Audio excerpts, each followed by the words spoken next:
Another packed week of releases sees ARPGs, beat-em-ups, roguelites, the next game from the developer of Nidhogg, a Game of the Year contender, and some bigger games in the other games section. So let's begin with Rhythm Storm, a bullet heaven roguelite where you're blasting away at swarms of enemies, but where the music and beat factors into this game. Everything in this game, other than your ship, moves to the beat, so the world itself pulses with music, so enemy movement, hazards and obstacles move accordingly, creating a hypnotic battlefield. I love the art style and visual effects of this, giving it a Geometry Wars kind of feel, having some very impressive looking particle effects. From the developer of Buckshot Roulette comes S.p.l.i.t, a tense, short-form, psychological horror experience in which you take on the role of a terminal hacker infiltrating a secret superstructure riddled with unsettling anomalies and creeping dread. It plays out in first person with a command line looking interface as the main interaction with the game, having their signature visual style as well and looks creepy. This video is brought to you by Frog Legs, a genre-bending, story-driven horror action-adventure game which mixes arcade gameplay, first-person horror, first-person shooter and more, in which you play as Carl, the suburban house frog, confronting a haunting past stemming from a misstep when attempting to cross some lanes of traffic. The past has legs and might catch up with you, so grab a gun and blast through enemies, while also finding items and solving puzzles in first person. There are quote-unquote jump scares, but not in the ultra-gory horror game kind of fashion, which is an interesting contrast to the boomer shooter combat, resulting in quite the unique feeling experience, mixing up the tone and vibes very impressively. Since its release in May 2025, it has been very positively received with over 100 Steam reviews as of recording, so for a short, low-priced, unique experience, do get this on Steam via the link in the description below. An awesome-looking action title is Hell Clock, a blisteringly fast-paced, isometric action roguelite, which is a dark fantasy retelling of Brazil's War of Canudos, where you play as a warrior trapped in a demon-filled purgatory, tasked with rescuing his mentor's soul. Each run is a tense race against the titular timer, pushing you to slash, dodge, and blast your way through hordes of enemies in a 3-act story campaign and optional infinite challenge modes. You create your build during a run based on relics and loot, unlocking powerful synergies that reshape your combat style, where they are attempting to provide a condensed ARPG experience within the limitations of a run-based structure. There will of course be permanent unlocks between runs, but also allows you to tweak the game, such as removing said time pressure with awesome looking action and should be fantastic. Let Them Trade is an economic strategy game with a wonderful art style reminding me of little wooden toys or something and looks cute, where you oversee a network of autonomous towns that build, grow and trade with each other across a hex-based world map. Each town operates independently, producing goods like lumber, stone, food, and luxury items while dynamically adjusting prices by themselves based on supply and demand. Your role is not to manage every wagon or route, but to shape the overall economy by placing cities in strategic locations, unlocking specialized buildings, and adjusting policies such as the tax rates or subsidies to influence development. As settlements expand, trade routes emerge organically, and roads or bridges can be built to optimize delivery paths and regional connections. The game includes defense elements as well, since bandits may target caravans laden with goods, prompting the need for watchtowers or protective units to secure your trade empire. Over time, research unlocks new building types and civic upgrades that further deepen resource chains and enhance production output, making this something different in the space. Love indie games? Sign up to my newsletter to get a weekly dose of what's hot, along with some news and of course, weekly game giveaways, so if interested, link is in the description below.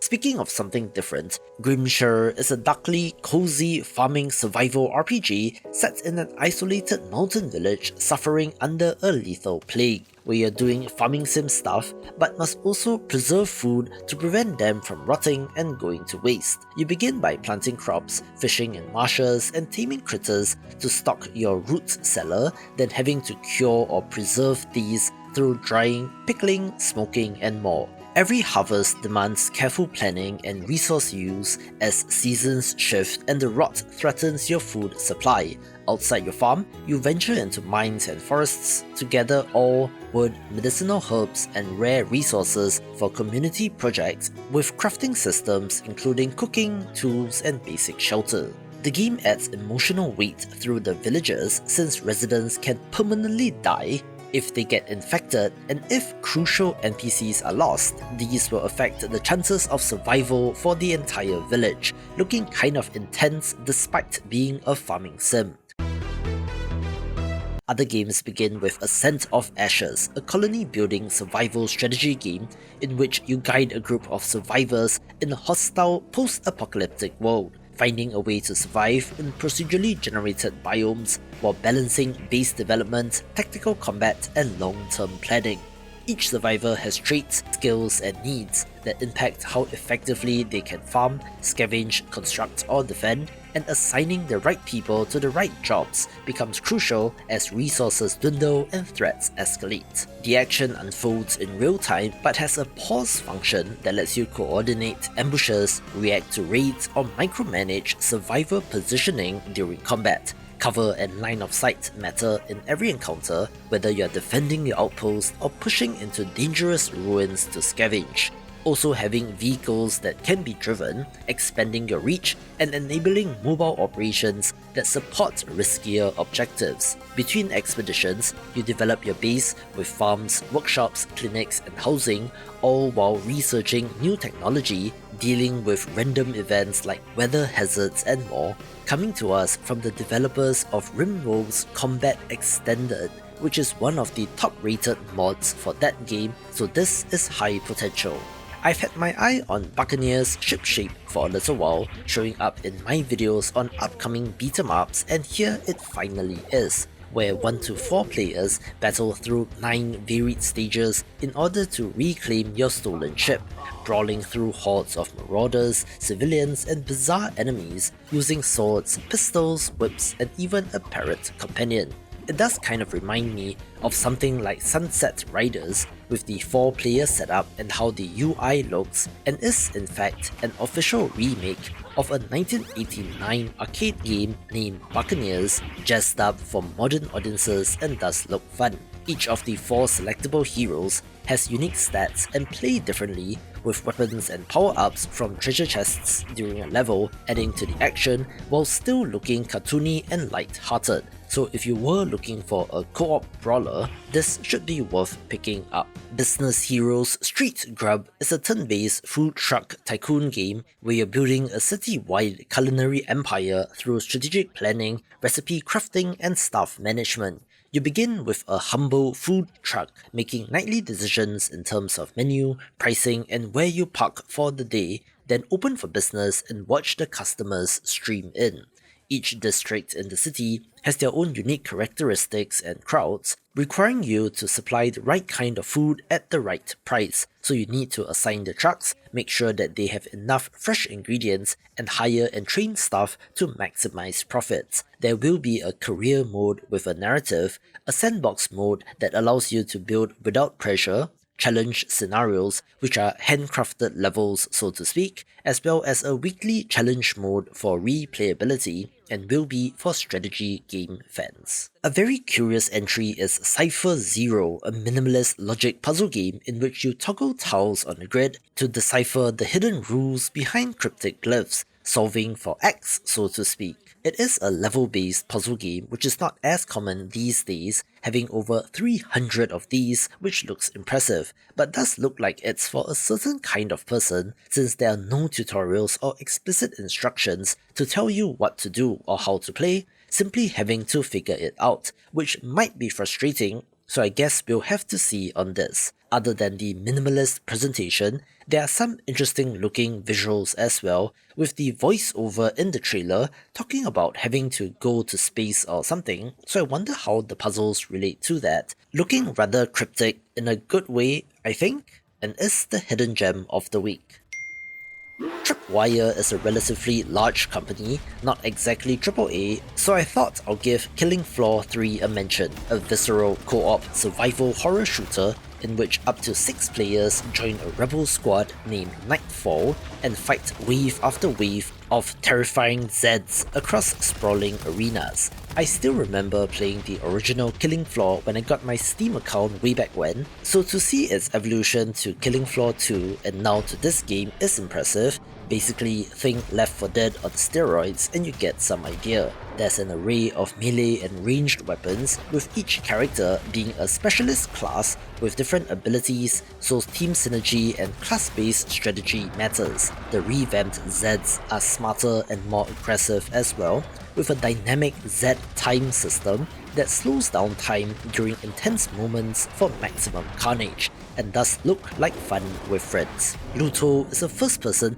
psychological horror experience in which you play as a person trapped in their own home, forced to navigate a maze of shifting architecture, warped memories, and emotionally charged environments that unravel reality. It is about exploration, where every room and hallway responds to your movements, where walls seem to stretch on infinitely, doors can vanish, and objects will move just out of sight, or perhaps your mind is playing tricks on you. I don't believe there's any combat here, so essentially, a walking sim of sorts, one might dare say a PT-like if you will, looking freaky and will be for horror game fans. We also have the Steam release of Monument Valley 3, which I believe was previously on mobile through Netflix, being the latest in the series of serene puzzle adventure games which look absolutely gorgeous. This plays with perspective and optical illusions, MC Ashes style, as you move the character around to hit switches and pull levers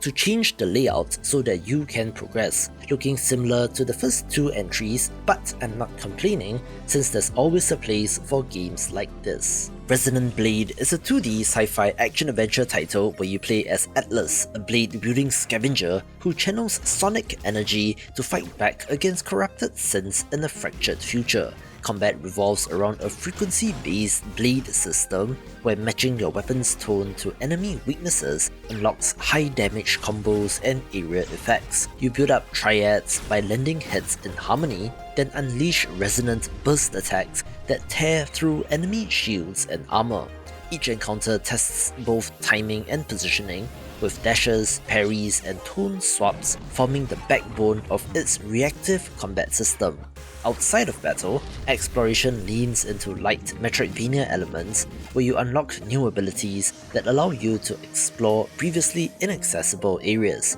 You have a sidekick drone as well, who assists in scanning terrain, revealing hidden objects and lore fragments, all wrapped up with great pixel art. This week also sees the 1.0 release of SUPERVIVE, a high-intensity action game which combines MOBA and Battle Royale elements, where squads of hunters glide, dash and shoot through dynamic arenas, and being free to play has done very well for itself with over 18,000 Steam reviews as of recording. The 1.0 release introduces the Armory system, a major overhaul of the progression system, enabling persistent meta progression where players earn Prisma during matches to unlock and upgrade loadout items that persist across a full competitive season, but crucially will have no pay-to-win elements. Based on the loot and equipment from the armory, the same hero character can be used in different manners, adding more variety and replayability,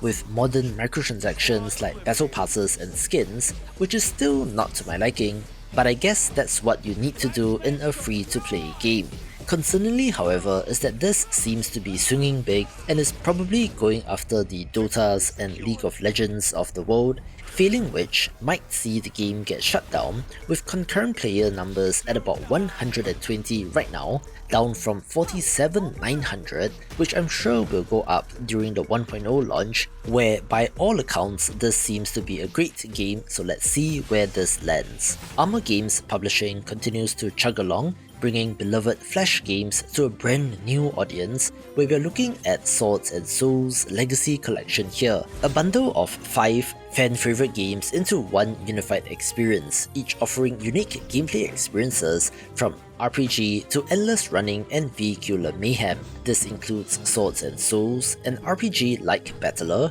Rogue Soul and Rogue Soul 2, which are more side-scrolling runner titles, The Soul Driver, a vehicle-based side-scroller, and The Gentleman, which is a puzzle platformer, where I remember playing some of these back in the day, so it's worth getting for the nostalgia, and even if you are new, I'm sure there's something of interest here. This next title comes to us from the developer of Lost Epic, where the great Villainess strategy of Lily is a very anime turn-based tactical RPG in which you command a rebel faction led by Scarlet and Lily as they attempt to overthrow the Imperial Kingdom through battlefield tactics, supply line manipulation, and political subversion after being framed for murdering the Emperor. Combat looks awesome, with your enemy generals leading small armies of soldiers, but critically, there is an overworld strategy layer where supply routes are especially critical. A key mechanic involves managing a floating support vessel called the Stream Airship, which can disrupt enemy movements, deploy debuffs, capture key zones, or boost friendly forces within range. Every unit is linked to a supply line, and cutting enemy lines can cripple their frontline troops, having interesting tactical implications that you don't see in other games like this. Commanders or generals play a critical role since defeated enemies can be executed or recruited, with the latter unlocking new unit types and changing the story's trajectory. Choosing execution pushes our protagonists towards becoming demon queens, so there seems to be 2 main paths to take for replayability, with some awesome anime art as well. Another not-so-indie title is Wildgate, made by developer Moonshot Games, which is an internal studio for publisher Dreamhaven, founded by Blizzard co-founder Mike Morhaime, and I believe there's some sort of venture funding involved. But if you're sick of traditional AAA games, perhaps this will be of interest. This self-describes as a crew-based first-person shooter with a PvP focus, in which 4-player crews pilot customizable ships through procedurally generated sectors in search of a powerful artifact, balancing fast-paced combat, exploration, and real-time ship management. They talk about matches, so I guess there's some sort of round-based scenario or format where you're matched together with other crews and go wild attempting to find the artifact while defending your vessel from environmental hazards and rivals. There are dogfights in space and traditional first-person combat, looking kind of like Void Crew but more cartoony, with competition in this space really heating up. One more not-so-indie title is WUCHANG Fallen Feathers, a Chinese Souls-like RPG set during the late Ming Dynasty, in which you're playing as a pirate-turned-warrior afflicted with a mysterious feathering curse that grants her power at a terrible cost. Combat is methodical and punishing, as this genre is known for, centered around precise dodging, parrying, and weapon switching, with a stamina system that forces deliberate decision-making in every encounter. You carry an arsenal ranging from curved blades to war hammers and alchemical firearms, each with distinct movesets and weight profiles that reshape your approach depending on enemy type and terrain. Environments are sprawling and interconnected, moving through cursed temples, haunted villages, and overgrown battlefields filled with ambushes, shortcuts, and lore-rich side paths, with a progression system centered around collecting feathers and absorbing corrupted essence, which allows you to progress up a skill tree unlocking new abilities and looks very well made in that Unreal Engine 5 Black Myth Wukong kind of way, so let's see if they can nail the combat. This one's for indie game developers. The free indie game marketing resources are ready, so sign up via the link in the description below to get it in your mailbox. Back to indies with Undermine 2, a roguelite dungeon crawler, which is the follow-up to a very popular entry in which you play as successive disposable peasant characters descending through an expanding network of procedurally generated chambers beneath a cursed kingdom, gathering relics, battling monsters, and uncovering secrets. Interestingly, this does kind of look like Undermine 1.5 insofar as the setup and even art style looks very similar, but they are promising more content or alternate biomes and routes, as well as new areas and mechanics as compared to the first game. One such new element is Arcana, new interactive relics, which adds new abilities or spells to your character, such as being able to summon skeletons or cast fireballs mixed in with combat that includes melee and ranged attacks as well as jumping. I remember there being quite the interesting environmental interactions in this game, such as being able to set fields of oil on fire to damage enemies, but also yourself if you're not careful, with a fantastic gameplay loop, rogue legacy style, of always unlocking something after every run, so given the pedigree, this should be great as well. Hotel Galactic has some of the most impressive anime-looking cutscenes, which then changes into a less visually impressive 3D look while in-game, but still, this cozy hotel management sim looks neat, in which you are transforming a run-down intergalactic inn, perched on a floating magical island, into a thriving destination for alien guests. You begin by building modular hotel rooms, placing furniture, decoration, and amenities to match the taste of your guests, while assigning staff to tasks like cleaning, cooking, and manning the reception. Each guest has preferences and deadlines, so optimizing room layout, corridor access, and service flow becomes increasingly strategic as the visitor pool expands. Outside of the main building, you manage the island's ecosystem by harvesting alien plants, caring for creatures, and integrating cooking systems that convert resources into special dishes for premium visitors. Through research, you gain access to new room types, furniture styles, appliances, and staff upgrades, balancing aesthetics, hospitality efficiency, and resource collection to sustain your operations. There's also a narrative element revealing the history and personality of both the island and the hotel's founder, with an antagonistic military-looking force teased as well, but does seem to be a cozy game for the most part. I'm not a big cycling person, but when you say that View World is from developer Messhoff, best known for the 1v1 fighting game Nidhogg and Nidhogg 2, of course I'm intrigued by this open-world adventure racing game in which you play as Cat, a young cyclist chosen by ancient spirits to restore balance to a magical realm. You explore sprawling biomes, from sunlit farmlands and misty forests to cities, racing elite teams, uncovering secrets, and collecting legendary bike parts needed to perform the world-saving Great Shift ritual. Customization is core to this game as you swap frames, tires, handlebars, and more to fine-tune stats like speed and handling of your bike, rewarding experimentation as you puzzle out the right combination for the race or task at hand. Rep or reputation is earned by winning races and executing complex tricks like drafting, boosting, and skillful cornering, which then unlocks access to tougher zones and rare components. The art style is awesome, and so is the soundtrack, at least based on the trailers, sounding like Florence and the Machine to me, I think, based on my rudimentary knowledge of music, looking like a pretty chill experience that looks like a joy. One of the no-brainer picks of the week is The King is Watching, a roguelite survival kingdom builder where you are constructing buildings and training troops to defend it, but where you have to train your eye on your subjects in order for them to work, having to balance between resource production, defense, and expansion. You build on a limited tile grid, placing farms, lumber mills, mines, workshops, and barracks, having to fend off waves of enemies that come from the right side of the screen with your units and defenses. Between waves, you unlock blueprints that gives you access to more options during the run, along with permanent upgrades via meta progression between runs in that roguelite fashion. There will be random events with decisions to make, introducing risk and reward moments, all with fantastic minimalist pixel art, with it having gone through multiple rounds of demos which have all been very well received, so strategy roguelite fans, this is the game for you.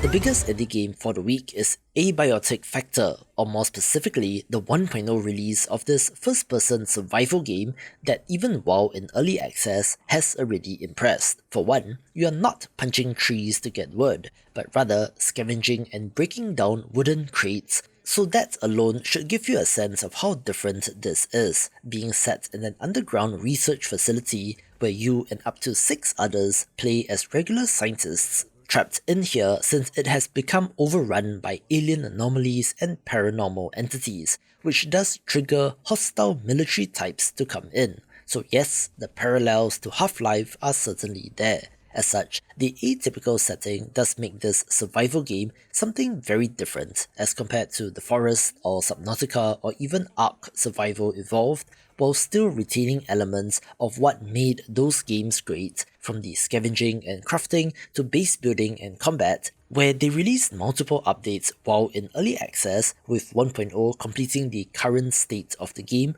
although there are talks of post-launch content as well. Watch this video for more of the best indie games. Exist.